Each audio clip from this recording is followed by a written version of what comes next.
How can I develop a new habit? Starting something new is difficult, whether it's going to the gym, learning a musical instrument, or reading more books. We try hard to create this habit, but we keep putting it off.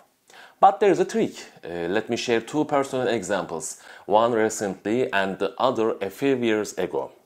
In fact, making something a habit is stability. If you do something all the time, it will become a habit after a while. But the real challenge is the ensure continuity.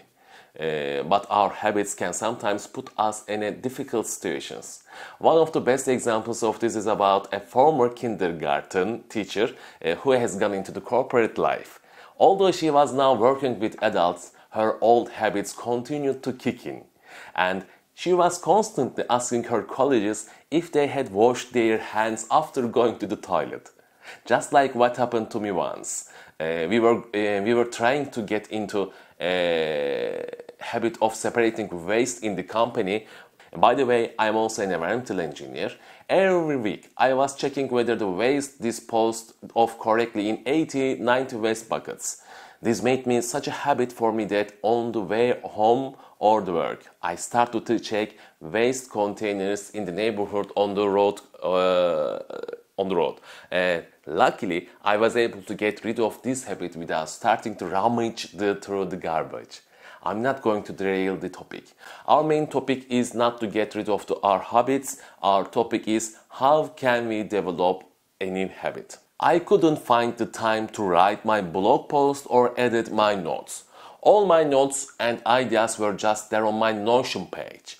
For some reasons, editing my notes or writing on my blog was not among my priorities. One day, an idea came to my mind. I had a 1-hour lunch break at work every noon.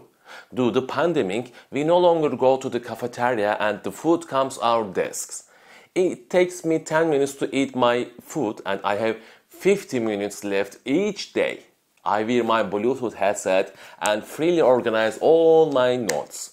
I even edited the text of my YouTube videos. James Clear calls this habit stacking in his book Atomic Habits. The basic idea is to identify a habit you are already doing and then do the new thing immediately. It works because you are kicking a habit your brain is already wired to do. Here is another example, and it's more life-changing than editing my posts or notes. For a long time, I tried to get into the habit of waking up early in the morning, reading a book and writing a diary, but it didn't work. After waking up, I always go to the work because I always wake up at the last minute.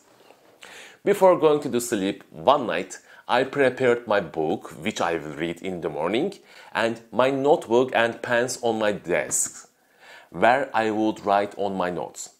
When I say I prepared, I left my pen on my notebook as if I could take notes at any moment with the page open on whichever page of my book I was left on. In other words, if a thief breaks into the house at night, he says, "Oh my God, someone was reading a book here. I have to go to the hideout of right now." So when my alarm clock starts in the morning, I immediately think of my desk. Getting out of bed has become more accessible. Do the new thing right after something else you have already done, said James Clear on his book, in Atomic Habits book. This is the Turkish version also. And also last of my videos, I want to give you a few tips. Start really small. When I started editing my post, I could only write 1 post a week. I gradually increased it to 5. I edit a few posts each week, but I don't pressure myself to finish anything. Make it easy to start your habit. As I said before, I sleep at night. I prepare my book, notebook and pens that I will read in the morning. When I wake up in the morning, I get rid of thinking about what I read or to do. All I have to do is get my big ass up and put in the chair in front of my desk. In fact, some nights before I go to sleep, I read a few pages from my book and I wake up in the morning wondering what will happen next. And the last one. If you choose the right little behavior and order it right, you don't need to motivate yourself to improve that behavior. It will naturally grow like a good seed planted in a good place. See you next week.